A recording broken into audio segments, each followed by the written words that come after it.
Has socialism failed because its good qualities were perverted by evil men who got in charge? Was it simply because Stalin took over from Lenin that communism went the way it did? Has capitalism succeeded despite the immoral values it pervaded? I think the answer to both questions is in the negative. The results have arisen because each system has been true to its own values.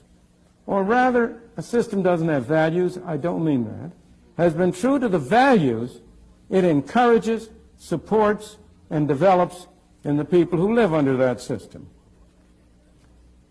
What we're concerned with in discussing moral values here are those that have to do with the relations between people.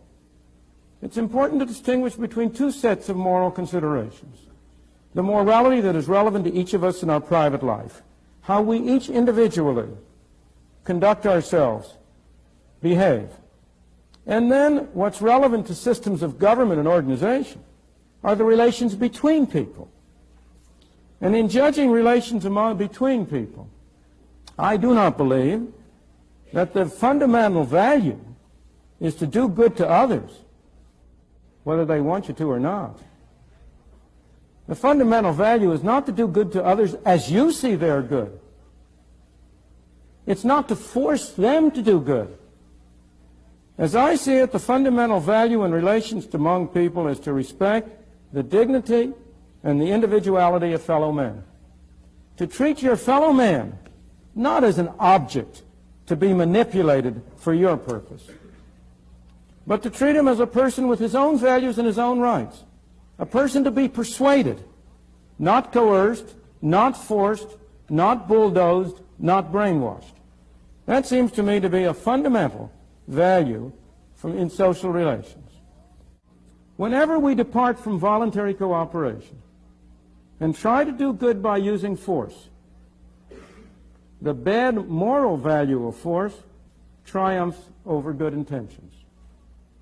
And you realize this is highly relevant to what I am saying, because the essential notion of a capitalist society, which I'll come back to, is voluntary cooperation, voluntary exchange.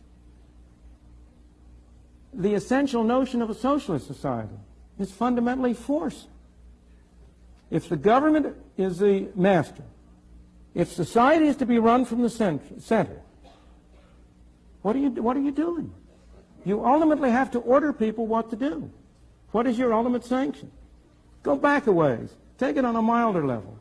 Whenever you try to do good with somebody else's money, you are committed to using force. How can you do good with somebody else's money unless you first take it away from them? The only way you can take it away from them is by the threat of force. You have a policeman, a tax collector, who comes and takes it from them. This is carried much farther if you really have a socialist society.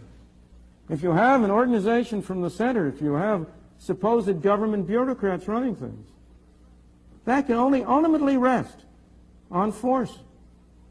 But whenever you resort to force, even to try to do good, you must not question people's motives. Maybe they're evil sometime, but look at the results of what they do. Give them the benefit of the doubt. Assume their motives are good. You know, there's an old saying about the road to hell being paved with good intentions. You have to look at the outcome. And whenever you use force, the bad moral value of force triumphs over good intentions.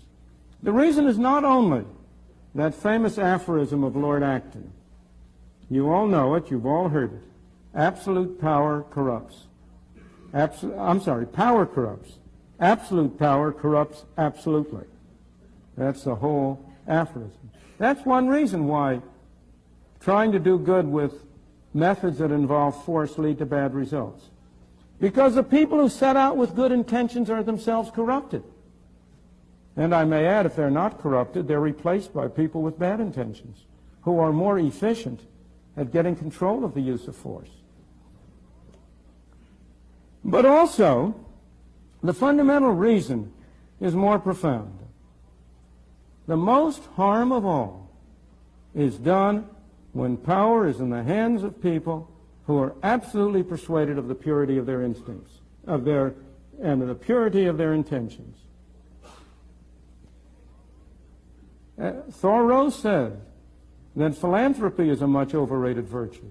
Sincerity is also a much overrated virtue.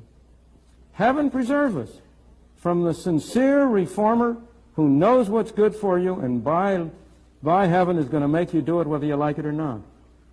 That's when you get the greatest harm done. I have no reason to doubt that Lenin was a man whose intentions were good. Maybe they weren't.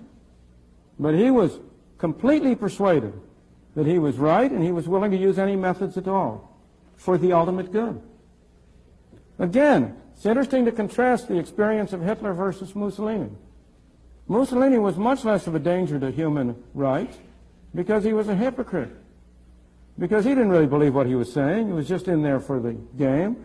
He started out as a socialist. He turned to a fascist. He was willing to be bribed by whoever would bribe him the most. As a result, there were at least some protections against his arbitrary rule. But Hitler was a sincere fanatic. He believed in what he was doing, and he did far greater harm.